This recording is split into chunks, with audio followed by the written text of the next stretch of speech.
संपूर्ण देशात प्रसिद्ध असलेल्या अहमदनगर शहरातील मोहरम यावर्षी देखील मोठ्या उत्साहात संपन्न झाली। भाविकांनी मोठ्या उत्साहात मोहरम साजरा केला। मंगळवारी 16 तारखेला रात्री कत्तलची रात्र मिरवणूक काढण्यात आली होती। या मिरवणुकीत नगर जिल्ह्याचे खासदार लोकनेते निलेश लंके यांनी देखील हजेरी लावली व हिंदू मुस्लिम भाविकांनी मोठ्या संख्येने सहभाग नोंदविला।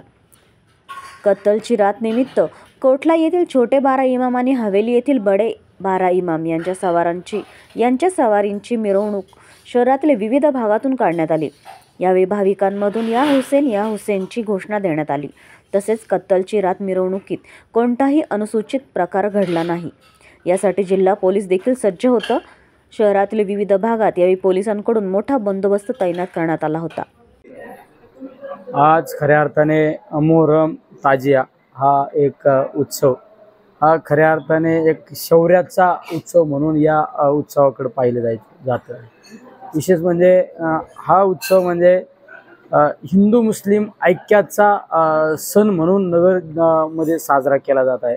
म्हणजे सर्व समाजातील तमाम सर्व आमचे नागरिक या उत्सवामध्ये सहभागी असतात आणि याची एक खासियत आहे म्हणजे हा ताजिया उत्सव मोहरम हा एक त्याला 500 वर्षाची परंपरा आहे। या ठिकाणी आल्यानंतर एक वेगळी ऊर्जा निर्माण होती आणि आजचा दिवस हा आमच्यासाठी एक प्रेरणादायी दिवस म्हणून आम्ही या उत्सवाकडे पाहिलं जातं।